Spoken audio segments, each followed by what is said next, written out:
Hello बच्चों, नमस्ते। कैसे हैं आप सब लोग? उम्मीद है शानदार, जिंदाबाद, जबरदस्त होंगे। बच्चों, आरआरबी एनटीपीसी के एग्जाम डेट तो आपको 5 और 6 वालों को पता चल चुकी है, लेकिन इतना सबको पता है कि 5 जून से लेकर के 24 जून के बीच में होना है। पहले ये 5 जून से लेकर के 23 जून तक थे, मात्र 15 दिन। अब एक दिन बाद में रिवाइज करके बढ़ा दिया गया।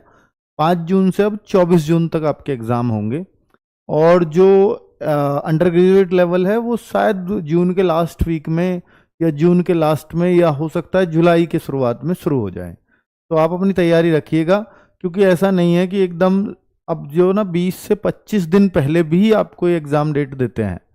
और पहले, अब से पहले था कि जितने भी एग्ज़ाम हुए थे 40 दिन पहले डेट आपको मिल रही थी कम से कम। लेकिन अभी जैसे एनटीपीसी को एकदम सॉक्ड किया है, 25 दिन पहले एग्ज़ाम डेट देकर कहते हैं इस डेट का एग्ज़ाम है। सेम ऐसा अंडर ग्रेजुएट लेवल में भी हो सकता है। और आपको पता है फिर एसएससी के एग्जाम शुरू होने हैं बहुत जल्दी से, तो उससे पहले पहले ये कोशिश करेंगे कि आपके एनटीपीसी अंडर ग्रेजुएट लेवल को भी खत्म करा लिया जाए। उम्मीद है कि अगस्त तक ये ग्रुप डी को भी खत्म कराने की कोशिश करे, पर वो एक अभी केस में अटकी हुई है भर्ती, वो अलग बात है। ठीक है, तो उसमें अभी थोड़े से मैं असमंजस में हूँ कि मैं कहूँ या ना कहूँ अगस्त की, पर वहाँ थोड़ा सा अभी डाउट रहेगा। पर कोशिश है कि अगस्त तक ये ज़्यादा से ज़्यादा एग्ज़ाम रेलवे करवा ले, क्योंकि उसके बाद एसएससी की ताबड़तोड़ पारी की शुरुआत होने वाली है 13 अगस्त से। ठीक है। अभी हम देखने वाले हैं बच्चे, ये जो रिवाइज्ड डेट दी थी, तो रिवाइज्ड में कुछ घबराने की बात नहीं है कि 5 जून से आपको बस 24 जून कर दिया गया था। पहले ये 23 थी, अब 24 कर दिया। यहाँ 15 डेज लिखे थे, अब 16 डेज लिख रहे हैं। जैसा कि इन्होंने एक वादा किया था, भाई 10 दिन पहले आपको आपका एग्जाम डेट स्टेटस मिल जाएगा। एग्जाम डेट स्टेटस से फायदा क्या होता है? एक तो आपको सिटी मिल जाती है 10 दिन पहले, जिससे आप रिजर्वेशन वगैरह करवा सको। ठीक है, एक आपको एग्जाम डेट मिल जाती है और एक आपको शिफ्ट मिल जाती है। तो ये 3 चीज आपको पता चल जाती है स्टेटस में। तो ये स्टेटस आने लग गए हैं। अभी जो आए हैं केवल 5 और 6 जून वाले बच्चों के लिए आए हैं। जिनका 5 और 6 जून को एग्जाम है उनका ये स्टेटस आ चुका है। और जिनके अभी 5-6 जून के बाद एग्जाम है उनके स्टेटस अभी शो नहीं हो रहे हैं। अगर आपका शो नहीं हो रहा है अपनी सही डिटेल डालने के बाद भी, तो आप समझ जाओ कि आपका एग्जाम 5 और 6 जून के बाद होगा। ठीक है, ये क्लैरिटी है। अब कहो कि सर फुल जो एडमिट कार्ड आता है वो कब आएगा? तो जो फुल एडमिट कार्ड है वो बहुत पहले नहीं आता। वो आप कैसे समझ लीजिए, 3 डेज बिफोर, 3 या 4 डेज, मतलब 3 या 4 दिन पहले आपको देखने को मिलता है, बिफोर। अब आप कहो कि सर 10 दिन जैसे इन्होंने बोला है कि ठीक है, जो इनका 6 जून का एग्जाम है उन तक 10 दिन कल तक हो गए या आज हो गए, तो फिर इसका मतलब जिनका 7 जून को या 8 जून को उनका भी कल स्टेटस आएगा। हाँ, अब हर दिन स्टेटस आते रहेंगे। एक दिन का गैप रहेगा, फिर 2 दिन का आ जाएगा, फिर एक दिन का गैप रहेगा, फिर 3 दिन का स्टेटस। तो इस तरह से अब आते रहेंगे। ठीक है, तो अब स्टेटस की चिंता नहीं करनी। अब हर दिन ये किसी ना किसी डेट वाले बच्चों का स्टेटस डालते रहेंगे। लेकिन जो एडमिट कार्ड है वो 3 से 4 दिन पहले ही आता है। चलो अब बात कर लेते हैं भाई, मैं इस वीडियो को क्यों लेकर के आया हूं। मिनी मॉक टेस्ट एक सबसे शानदार गिफ्ट बच्चों के लिए आरडब्ल्यूए का जो होता है वो मिनी मॉक टेस्ट होता है, जो आपके समय को मैनेज करना आपको सिखाता है। जिस बच्चे को समय की कमी पड़ रही हो ना बच्चों, उन सभी बच्चों को मिनी मॉक देने चाहिए। इससे आपका समय की जो बचत है वो बहुत हद तक हो जाती है। और हम हर दिन अब वो मॉक टेस्ट दे रहे हैं, मिनी मॉक दे रहे हैं। जैसे मैथ्स का आपका वेडनेसडे सैटरडे में होता है, और रीजनिंग आपका थर्सडे और मंडे में होता है, जीएस का आपका फ्राइडे और ट्यूसडे में होता है। ठीक है, तो ये आपका मिनी मॉक किस किस दिन कौन सा होगा, इसमें जितने जैसे 30 और इसके 40 क्वेश्चन आते हैं, तो 30 के लिए जितना टाइम मैथ्स के लिए चाहिए उतना ही हम लोग देते हैं। रीजनिंग के 30 क्वेश्चन के लिए जितना आपको टाइम देना चाहिए उतना ही हम लोग दे रहे हैं। इससे आपको एक क्लैरिटी आ जाएगी कि रीजनिंग का कोई क्वेश्चन अगर आपका फालतू समय ले रहा होगा तो आपको एकदम क्लिक करेगा, यार मैंने मिनी मॉक में कभी इतना समय नहीं दिया, तो मैं अब यहां अगर इससे ज्यादा दे रहा हूं तो फिर ये ज्यादा खतरनाक है, इसको मुझे छोड़ देना चाहिए। टिक भी नहीं करना, क्योंकि 1/3 की नेगेटिव मार्किंग है। मेरे भाई ये सुबह 9 बजे हर दिन आ रहे हैं और सबके लिए फ्री है। कहां पर दे सकते हैं इन्हें? RW ऐप पर। जिन बच्चों को पता है वो दे रहे हैं, लाखों अटेम्प्ट हैं इनके ऊपर। तो आप देखो ना कितने बच्चे फायदे उठा रहे हैं इनका RW ऐप पर। ठीक है, इससे आपको अपनी रैंक भी पता चलेगी कि मैं मैथ्स में किस रैंक पर हूं। जैसे आप देखते हैं कि भाई मैं, मेरी जो मैथ्स है और मैथ्स में 50,000 बच्चों ने टेस्ट दिया है, तो ऐसे आएगी आपकी 50,000 में से अगर आपकी मान लीजिए 3500 रैंक चल रही है तो आपका शानदार होगा। अब वहीं पे मैं देखता हूं ये मैथ्स का है, एक बच्चा रीजनिंग का देता है वही बच्चा। अब यहां आपकी 50,000 बच्चों में से जो रैंक आ रही है वो आपकी 1500 आ रही है। तो आप क्या बेहतर मानते हैं, आपकी मैथ्स अच्छी है, रीजनिंग अच्छी है? तो आप कहोगे मेरी रीजनिंग तो बहुत अच्छी है मैथ्स से। आपके चाहे मैथ्स में आपके सेटिस्फैक्टरी नंबर आ रहे हों, लेकिन आप बाकी बच्चों के मुकाबले पीछे हैं, क्योंकि आप रीजनिंग में तो 1500 बच्चों के अंदर आ जाते हो, लेकिन मैथ्स में आप 3500 के अंदर आ पा रहे हो। तो ये आपका मैथ्स थोड़ा रीजनिंग के मुकाबले खराब है, या बाकी बच्चों के मुकाबले खराब है, ये आपको मानना पड़ेगा।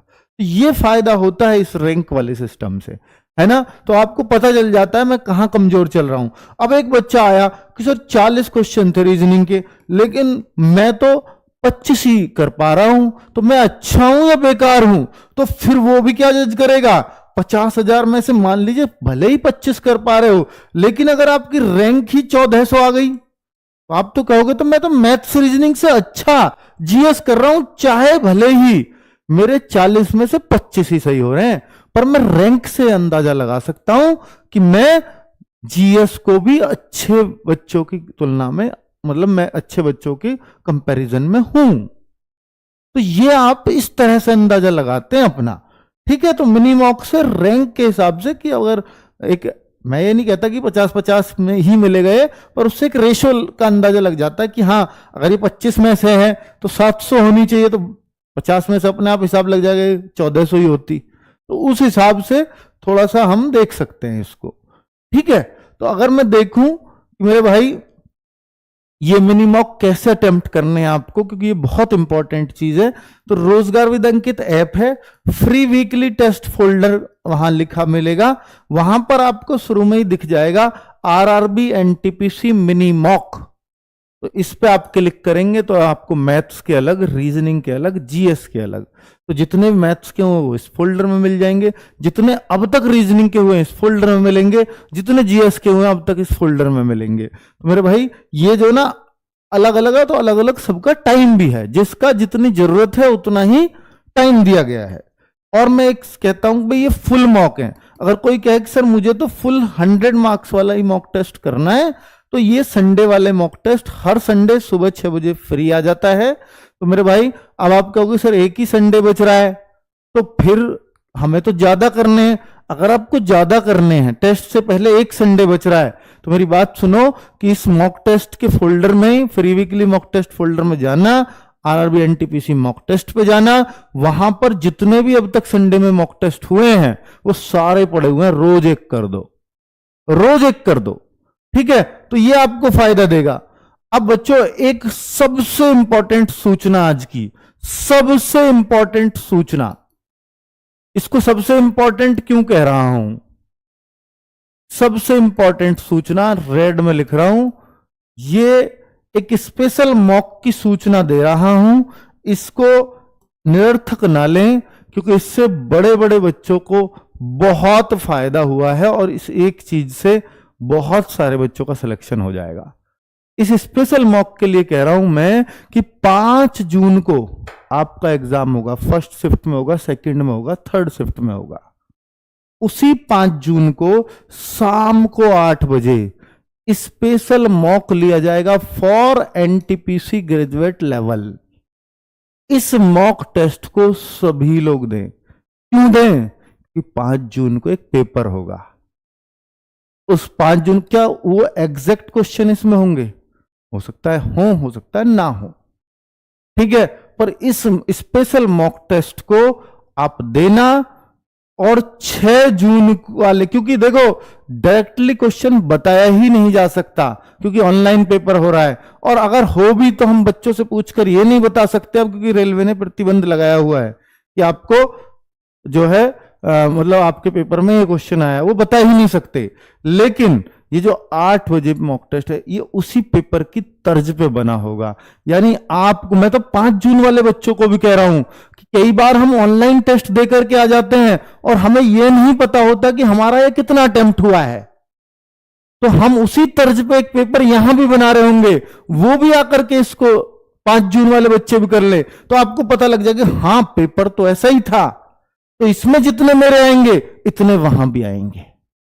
तो आपको अंदाजा लग जाएगा कि हाँ मैं इतने के आसपास करके आया हूं, मेरा जैसा ये पेपर है वैसा ही वहां आया था। तो भाई 5 जून को हम सारे पेपर को क्लोजली वॉच करेंगे, फिर एक मॉक टेस्ट बनाएंगे। पेपर में एग्जैक्ट क्वेश्चन वो नहीं देंगे जो आए हैं, पर आपको इतना पता होना चाहिए कि अगर रेलवे का पैटर्न अगर मैं पिछली बार का रीड करूं, चाहे ग्रुप डी का, चाहे एनटीपीसी का, सीबीटी 1 का, तो ऐसे पैटर्न बने हैं कि अगर लेसे मैसे का क्वेश्चन, एलसीएम एचसीएफ का क्वेश्चन ये पूछा गया है, इस टाइप से पूछा गया है, तो उसी टाइप के सारी शिफ्टों में पूछे गए हैं लास्ट तक। और अगर यूनिट डिजिट का क्वेश्चन यूनिट डिजिट का पूछ लिया नंबर सिस्टम से, तो सभी शिफ्टों में यूनिट डिजिट का ही पूछा गया है। तो रेलवे तो बिल्कुल सेम रूल फॉलो करता है भाई, तो बहुत फायदा होने वाला है, आप समझ लीजिए। तो ये मॉक टेस्ट शाम को 8 बजे जरूर दें। अब आप कहोगे सर ये 5 तारीख वालों को तो नुकसान हो जाएगा क्योंकि वो तो पेपर दे करके आए हैं। मैं उनको कहता हूं कि भाई 5 तारीख वालों को नॉर्मलाइजेशन में उतना ही फायदा हो जाएगा, क्योंकि भाई आपको पता ही नहीं था कैसा पेपर आएगा, लेकिन इन बच्चों को थोड़ा आइडिया लग करके जाएगा। कोई बच्चा जो साथी टेस्ट दे करके आया उससे भी पूछेगा, ठीक है, तो वहां से भी उसको अंदाजा लगता है कि हाँ हाँ क्या क्या पूछे गए हैं। तो 6 जून वाले, मैं कह रहा हूं जो 6 जून वाले स्पेशल मॉक का रिव्यू जरूर दें, क्योंकि जिनका 6 जून का जब पेपर है, तो जब ये 5 जून को 8 बजे का शाम का मॉक टेस्ट दे रहे होंगे, तो 6 जून को इस वीडियो के आकर नीचे आकर कमेंट देना अपना पेपर देने के बाद, सर 5 जून वाले मॉक टेस्ट का स्पेशल मॉक का फायदा हुआ या नहीं हुआ। तो आप कहेंगे कि बहुत शानदार हुआ। तो ये बहुत इंपॉर्टेंट इंफॉर्मेशन है मेरी तरफ से। सोचो कि हम पूरा दिन बैठ करके उस मॉक को बना रहे होंगे या हमारी टीम बना रही होगी, तो हमें तो एक्स्ट्रा ही प्रयास लगे, मैं आपको फ्री ऑफ कॉस्ट प्रोवाइड करा रहा हूं, ठीक है। दूसरी बात कि इस सबसे बच्चों सबसे जो जरूरी गिफ्ट होता है आरडब्ल्यूए का एनटीपीसी एग्जाम को लेकर के, अब वो गिफ्ट आ गया है आपका एनटीपीसी के लिए। अंतिम समय का सबसे शानदार गिफ्ट क्या हो सकता था जिसकी आप लगातार डिमांड कर रहे थे कि सर एक बार ना सारे सब्जेक्ट को टाइप वाइज फिरवा दीजिए, यानी रिवीजन करवा दीजिए। तो रिवीजन के लिए सबसे शानदार तरीका, सबसे शानदार सीरीज आरडब्ल्यूए की वो गागर में सागर होती है बच्चों, और इसमें हर एक सब्जेक्ट जो आपके पेपर में आएगा उस सब को हम रिवाइज करा रहे होंगे, हर एक टाइप को। तो ये टाइम टेबल नोट कर लें और इस सीरीज में हाजिर हो जाएं 28 तारीख से, यानी आज 27 है, समय है नहीं, कल से ही ये सीरीज स्टार्ट हो रही है सुबह 9 बजे से। रीजनिंग और मैथ, क्योंकि एक वीडियो में कर पाना संभव नहीं है सभी टाइप्स को, तो इसलिए रीजनिंग और मैथ्स के इस बार 2-2 गागर में सागर मिलेंगे आपको, पार्ट 1 और पार्ट 2 करके। जैसे रीजनिंग की 28 तारीख को संदीप सर के द्वारा, और भाई रीजनिंग की फिर 2 जून को भी संदीप सर के द्वारा सुबह 9 बजे। ये हो सकता है 6-6 घंटे की हो, ठीक है। दूसरा फिर मैथ्स की आपके प्रिय राहुल तेवतिया सर द्वारा सुबह 9 बजे नेक्स्ट डे ही, यानी 29 तारीख को। और मैथ्स की फिर एक और, क्योंकि एक में मैथ्स भी कंप्लीट कर पाना संभव नहीं है, हमारी कोशिश है कि हम हर टाइप के क्वेश्चंस को आपको रिवाइज करा दें।